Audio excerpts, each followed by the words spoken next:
जिनको लगता है कि फसल पकने के लिए सिर्फ पानी मांगती है, उनको मैं बता दूं कि फसल पकने के लिए पानी के साथ साथ किसान का खून भी मांगती है और किसान वो खून देते भी हैं। खेत में काम करते टाइम कभी दराती, कभी फावड़ा, कभी पाँव में लग जाता है, कभी उंगली कट जाती है, कभी हाथ में लग जाता है, कभी शरीर के किसी दूसरे हिस्से पे लग जाता है।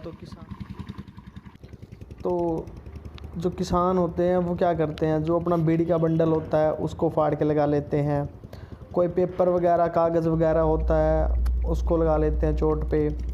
कोई सूट की जो कातर होती है उसको लपेट लेते हैं और यही उनके लिए पट्टी का काम करता है। तो दोस्तों, कभी अमावस्या की काली रात में, कभी सर्दी की ठिठुरती ठंड में रात में पानी लगाना पड़ता है।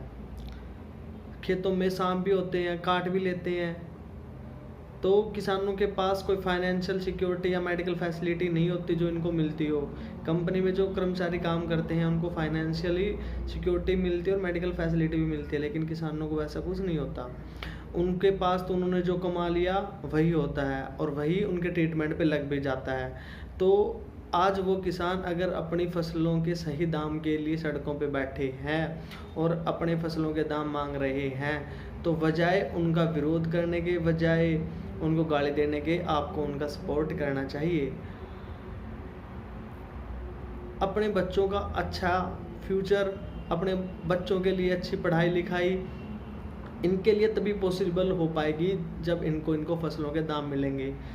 दूसरों को सिर्फ है ना फ़ायदे ही फ़ायदे दिखते हैं, लेकिन किसी को ये नहीं दिखता कि किसान की क्या पता उनके पास एक ही भैंस हो और बीमारी की वजह से जब वो मर जाती है तो किसान के पास कुछ भी नहीं रहता, उनके पास कुछ भी नहीं रहता। तो उनका लॉस, फाइनेंशियली भी लॉस होता है और इमोशनली लॉस तो होता ही होता है, लेकिन फिर भी वो हार नहीं मानते।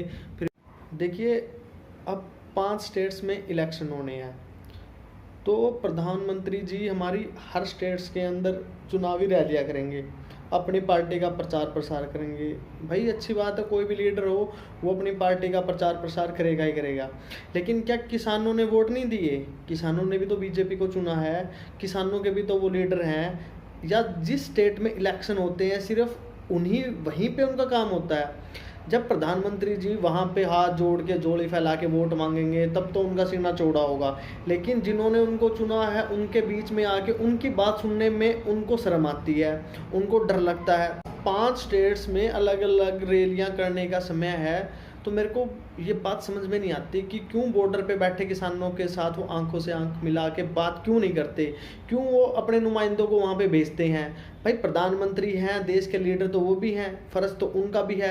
और इस टाइम पे हमारे देश के अगर सबसे बड़े लीडर वही हैं तो उनका फ़र्ज़ नहीं बनता कि चाहे देश में किसी एक को भी समस्या तो उनकी समस्या का वो निपटारा किया जाए।